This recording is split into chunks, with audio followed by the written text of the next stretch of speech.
নমস্কাৰ বন্ধুসকল, মই শ্ৰী ৰূপপ্ৰতিম নাথে ডায়েৰী আছামলৈ আপোনালোকক স্বাগতম জনালোঁ। এইবাৰ মই উপস্থাপন কৰা বিষয় হ'ল গাখীৰ কেনেকৈ খীৰালে আমি অধিক গাখীৰ পাব পাৰোঁ। তাৰ বাবে আপোনালোকে ভিডিঅ'টো শেষলৈকে চাই থাকিব, শ্বেয়াৰ কৰিব, ছাবস্ক্ৰাইব কৰিব, লগতে বেল আইকনটো দবাবলৈ নাপাহৰিব। বন্ধুসকল, গাখীৰ খীৰোৱাৰ ক্ষেত্ৰত সততে অহা প্ৰশ্নবোৰ হ'ল গাইজনীয়ে গাখীৰ লুকুৱালে, মুখ লাগিল বা চকু লাগিল আদি।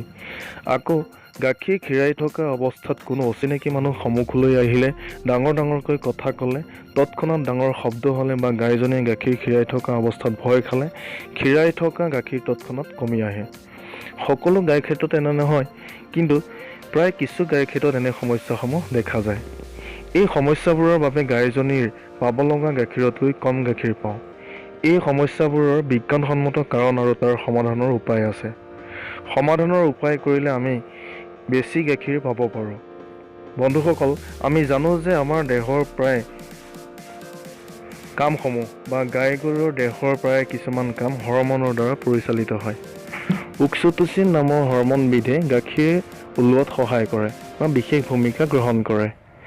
গাইজনীৰ উহাৰত যেতিয়া পোৱালীয়ে মুখ লগায় বা গাখীৰ খীৰোৱাৰ আগত উহাৰখন পানীৰে ধুই থাকোঁতে উহাৰখন স্ফীত হৈ গাখীৰ ভৰি পৰে, যাক আমি সহজ ভাষাত পোনাই দিয়া বুলি কওঁ। এই গাখীৰেৰে উহাৰখন স্ফীত হোৱাটো বা পোনাই দিয়া কামটো গাইজনীৰ মনৰ দ্বাৰা পৰিচালিত হয়। গাইজনীয়ে পোৱালীক গাখীৰ খুৱাব বিচাৰিলে বা গৃহস্থক গাখীৰ খীৰাব দিলে উহাৰলৈ গাখীৰ আহে বা পোনাই দিয়ে। গাইজনীয়ে গাখীৰ দিবলৈ বিচাৰিলে গাখীৰ ওলাবলৈ বিশেষ ভূমিকা লোৱা হৰমনৰ নিঃসৰণ হয়, আৰু এই হৰমনৰ সৰ্বোচ্চ প্ৰভাৱ প্ৰায় 7 মিনিটৰ বাবে থাকে। গতিকে গাখীৰ খীৰাওঁতে খৰকৈ খীৰাই হ'লেও প্ৰায় 7 মিনিটৰ ভিতৰত খীৰাই হোৱাব লাগে। প্ৰয়োজন হ'লে গাইজনীৰ দুফালে দুজন মানুহ বহি লৈ খীৰাব লাগে। বেছি গাখীৰ দিয়া গাইক প্ৰয়োজন হ'লে মেচিনেৰে খীৰোৱাৰ ব্যৱস্থা কৰিব লাগে।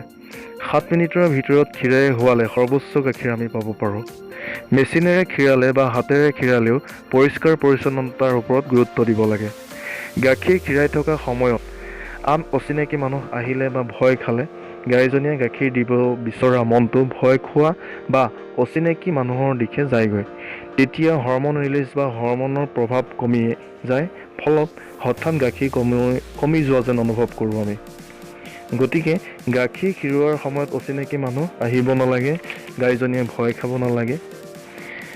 গাখীৰ খীৰোৱাৰ আগে পোনাই দিবলৈ পোৱালীক গাখীৰ খোৱাৰ অভ্যাসটো কৰিব নালাগে। প্ৰথমৰ পৰাই গাখীৰ খীৰোৱাৰ আগত ধুনীয়াকৈ ধুই শুকান কাপোৰেৰে, পৰিষ্কাৰ কোমল কাপোৰেৰে মচি খীৰোৱাৰ অভ্যাস কৰিব লাগে। পোৱালীক প্ৰথমে 1.5 লিটাৰ বা 2 লিটাৰ গাখীৰ দুগ্ধনীৰে খুওৱাৰ ব্যৱস্থা কৰিব লাগে। গাখীৰ খীৰোৱাৰ পাছত উহাৰখন ধুই শুকান কোমল পৰিষ্কাৰ কাপোৰেৰে মচিব লাগে। চেউৰী পোৱালীক সৰুৰে পৰাই প্ৰতিদিনে উহাৰখন লাৰি অভ্যাস কৰি থাকিব লাগে। বন্ধুসকল, ডায়েৰী ফাৰ্মৰ দ্বাৰা লোকচানৰ সন্মুখীন নহৈ লাভৱান হোৱাৰ আশাৰে অসমত যেনে এক শ্বেত বিপ্লৱৰ সূচনা হয় তাৰ কামনাৰে ডায়েৰী ফাৰ্মৰ নতুন বিষয়ৰ উপস্থাপনৰ প্ৰতিশ্ৰুতিৰে আজিলৈ বিদায়। জয় আই অসম, জয় হিন্দ।